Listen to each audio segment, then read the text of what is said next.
Finally আবারও চলে আসলাম আপুদের বাসার নতুন আরও একটি ব্লগ নিয়ে। আর প্রথমেই বলছি আজকে আপনাদের সাথে কিন্তু দুইটা ভিডিও একই ব্লগে শেয়ার করব। জানি না আসলে আপনাদের ধৈর্য হবে কিনা দেখার জন্য, তবে আমি রিকোয়েস্ট করছি আপনারা ভিডিওটি স্কিপ না করে ফুল ভিডিওটা দেখবেন, আশা করি ভালো লাগবে। আসসালামু আলাইকুম সবাইকে, কি অবস্থা সবার, কেমন আছেন? আশা করি সবাই ভালো আছেন। আলহামদুলিল্লাহ আমিও ভালো আছি। তো অনেকদিন পর আরও একটি ব্লগ শেয়ার করতে চলে আসলাম। আসলে অলরেডি আপনাদের সাথে শাড়ি পরার একটি ব্লগ শেয়ার করে ফেলেছি, আর এটা হচ্ছে আমার সেকেন্ড ব্লগ। মানে এই দুইটা ভিডিও আমি হচ্ছে এক ব্লগে অ্যাড করে দিয়েছি, কারণ ভিডিওটা অনেক বেশি ছোট হয়ে যায়। তাই আপুর বাসায় যাওয়ার পরপরই হচ্ছে আমি 2-3 দিন শাড়ি পরেছিলাম কিছু পিকচার তোলার জন্য, তো যার কারণে আর কি সেই সাথে কিছু ভিডিও ক্লিপও করেছি। তো ভাবলাম যে কেননা আপনাদের সাথে শেয়ার করি। যদিও আমি বেশিরভাগ পিকচারই তুলেছি, তারপরেও কয়েকটা ভিডিও ক্লিপ করে রেখেছিলাম আপনাদের সাথে শেয়ার করার জন্য। বাই দ্য ওয়ে এখন আসি মেন কথায়। তো এদিন হচ্ছে আমি আপুদের বাসায় সেকেন্ডলি শাড়ি পরেছিলাম। এই শাড়িটা আমার আপু আমাকে পরিয়ে দিয়েছিল। আমার অনেক দিনের ইচ্ছা ছিল এরকম করে শাড়ি পরার, মানে মোবাইলে অনেক দেখেছিলাম। আর আপু কিন্তু আমাকে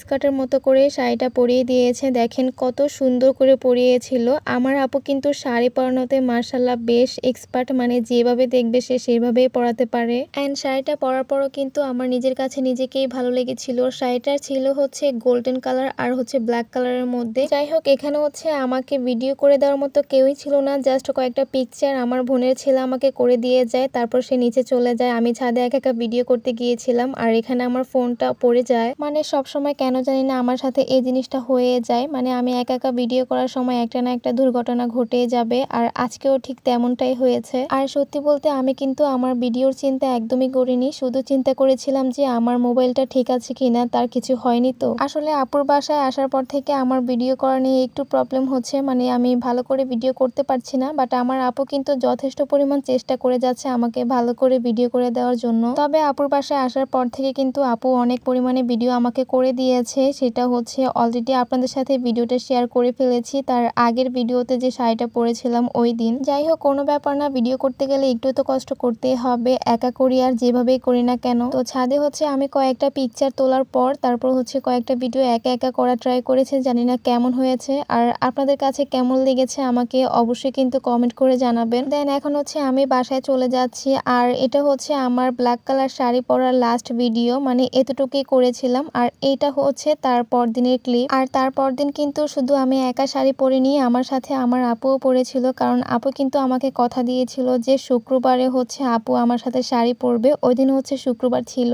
আসলে একা একা শাড়ি পরা যতটা না মজা, তার চেয়ে দ্বিগুণ মজা হচ্ছে যখন দুজন মিলে একসাথে শাড়ি পরি পিকচার তুলি। এই মজাটা না আসলে বলে বোঝানো যাবে না। আর এই দিন তো আমি অনেক বেশি হ্যাপি ছিলাম, কারণ দুই বোন মিলে শাড়ি পরছি, সাজুগুজু করছি, একসাথে ভিডিও করছিলাম, মানে আলাদা একটা মজা ছিল ওই দিন। আর এই জিনিসটা আমি বারবার দেখার কারণ হচ্ছে এইটা হচ্ছে আমার আপুর একটা শ্যাডো বক্স। শ্যাডো বক্সটা আমার কাছে খুবই ভালো লেগেছে, বিশেষ করে এটার উপরের সাইডটা খুবই সুন্দর ছিল, তাই আপনাদেরকে দেখাচ্ছিলাম বারে বারে। আর এদিকে আমার আপু অনেকদিন পর শাড়ি পরেছে, তাই সে একটু সাজুগুজুতে বিজি। আর এই তো আমার শাড়ি হচ্ছে এটা, মানে গ্রিন কালার শাড়িটা আমিই পরেছিলাম। আর আমি যেহেতু মাস্ক পরি তাই আমি তেমন কোনো সাজুগুজু করিনি, জাস্ট একটু আইলাইনার মাস্কারা দিলেই হয়ে যায়। তো দুই বোন মিলে রেডি হওয়ার পর আমরা ছাদে চলে যাই, কারণ ছাদে কিন্তু টাইম চলে গেলে ভিডিও ফটো সুন্দর হয় না, তো যার কারণে কয়েকটা ফটো দুই বোন মিলে তুলে দেন বাসায় চলে আসি। অ্যান্ড বাসায় আসার পর হচ্ছে আমি বসে বসে একটু রিল্যাক্স করছিলাম, বাট আমার কোনো মতে শাড়িটা খুলতে ইচ্ছে করছিল না, কারণ শাড়িটা পরে আমার অনেক বেশি ভালো লেগেছে আর অনেক বেশি সুন্দরও লেগেছিল। দেন তারপর হচ্ছে সন্ধ্যার পরে আপু আমাদের জন্য জাম মাখা নিয়ে আসে, তো জাম মাখা খেলাম সবাই মিলে। তো যাই হোক, আজকের মতো ভিডিওটি এখানে শেষ করছি। সবাই ভালো থাকবেন, দেখা হয়ে যাবে নেক্সট ভিডিওতে। সবাইকে আল্লাহ হাফেজ।